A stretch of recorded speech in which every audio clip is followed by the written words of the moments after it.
In this short video presentation, I'm going to be talking about semantic roles. Yule writes that instead of thinking of words as containers of meaning, we can look at the roles they fulfill within the situation described by a sentence. He gives the example sentence, "The boy kicked the ball," and says that in the event described, there's an action, kick, and there's a doer of the action, the boy, and something that is done to, or a receiver of the action, the ball. You'll notice that both the doer and the done to here are both noun phrases, the boy and the ball. Yule writes, the noun phrases in the sentence describe the roles of entities such as people and things involved in the action. In the sentences above, the boy plays a specific role. He's the agent of the action. The agent is the individual which performs the action, the doer of the action. The ball is the recipient of the action, and Portner calls this the theme of the action. The theme is defined as something which moves literally or metaphorically as part of the action. So agent and theme are words used by semanticists to describe the semantic role or the thematic role that these different noun phrases play in the action. This seems pretty simple, right? So let's make it slightly more complicated.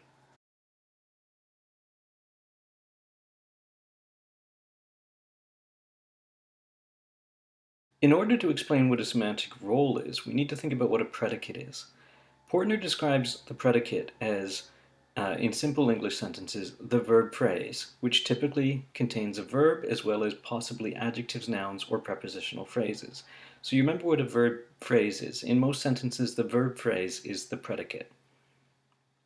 These verb phrases describe a set of things in the world, in the sense that in the sentence, the sky is bright, the verb phrase is bright describes the thing in the world, the noun phrase, the sky. In the sentence, he loved his boyfriend, the verb loved combines with the direct object, his boyfriend, to form the verb phrase and predicate, loved his boyfriend. This is only a complete proposition when we put it together with the subject, he.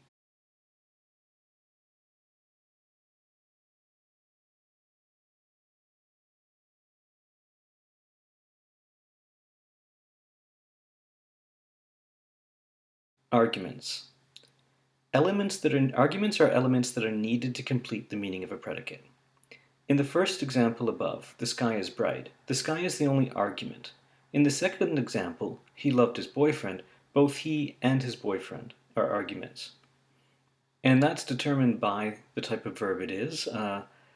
Loved his boyfriend would not be a complete sentence without the subject, he. So that verb requires two arguments. Nor would he loved really be a complete sentence. The verb loved requires a subject and a direct object. The semantic role is the part of a word's meaning which indicates the role that some entity plays in the action or relation which the word describes.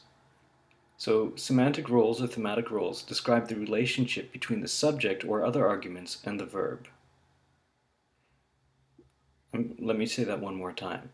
The semantic role describes the relationship between the noun phrase, the subject, the other argument, the direct object, and the verb. How are they related? What kind of role does that noun phrase play in relation to that particular verb?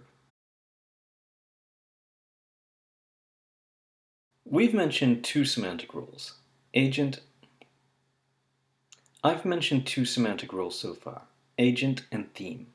The agent is the entity that does the action, the doer of the action. The theme, sometimes called the patient, is the entity affected by the action, the done to, an entity being described but not performing the action. So look at the sentence, the dog chewed the bone. There are two noun phrases in the sentence. What are the semantic roles fulfilled by each?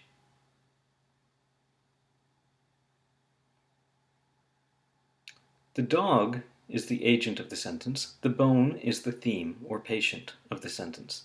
The sentence, the dog chewed the bone, makes its most complete sense with each of these semantic roles being filled. We could have a sentence like, the dog chewed, and it would make some sense, but only if we complete it ourselves mentally.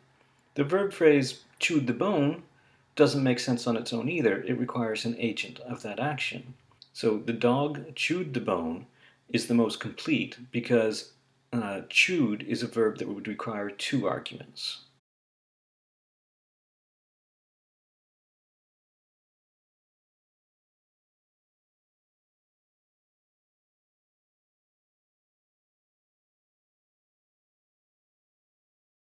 We can find other semantic roles besides agent and theme, though.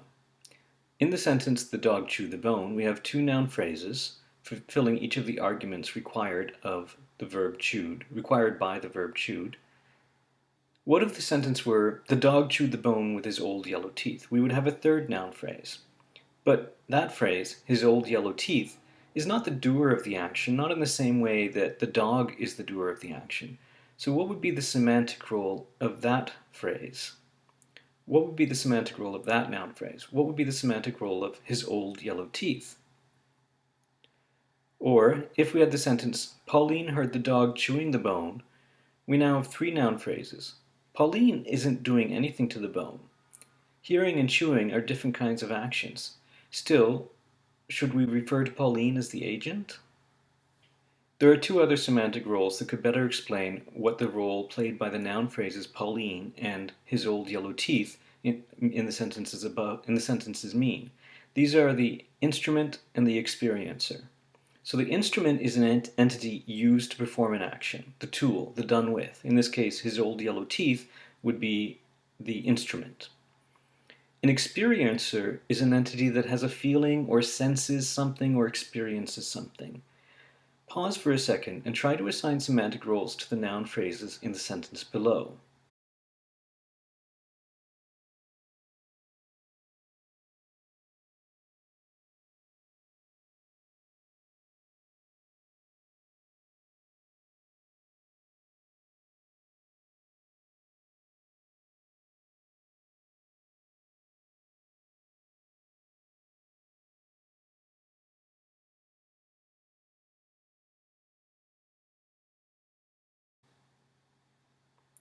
So in the sentence, the dog chewed the bone with his old yellow teeth, the old yellow teeth are an instrument, the thing that the agent does the action with. In the sentence, the blind dog heard the burglar, the blind dog is an experiencer and the burglar is the theme. However, in the sentence, the burglar fed the blind dog, the burglar is now the agent and the doer of the action, and the blind dog is now the theme, the done to, the recipient of the action, and in this case, the recipient of the food. Here are three more sentences that contain both noun phrases playing semantic roles we have discussed and noun phrases that play semantic roles we have not yet discussed.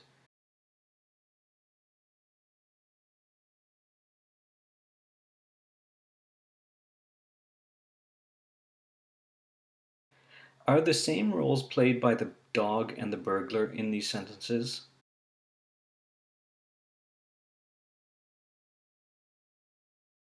What is the role played by the yard in the first sentence?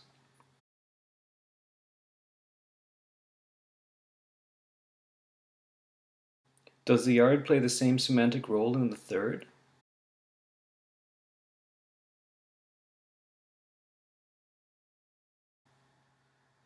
How is the semantic role played by the yard in the first sentence different from that played by the street in the third sentence?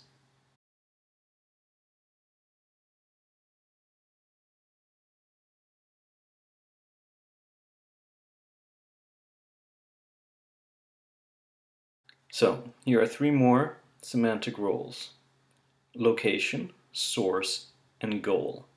The location is where an entity is, where an action happens. The source is where an entity moves from, and the goal is where an entity moves to. Having learned these semantic roles, can you now fill in all the roles in these sentences? Pause the video and try this.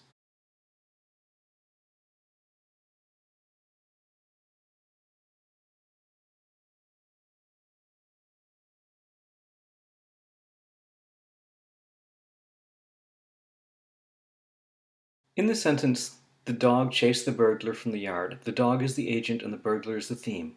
With this third noun phrase, the yard is the place where the action started, the place where the entity moves from, the source.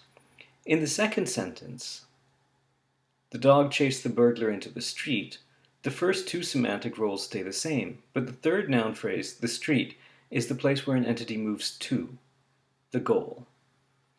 In the third sentence, the action remains in one place. In the blind dog bit the burglar in the yard, the noun phrase the yard plays the role of the location. Identify the semantic roles of the 7 noun phrases in this sentence. There are 7 different noun phrases. First, try to identify what the noun phrases are, and then determine which semantic role is played by each.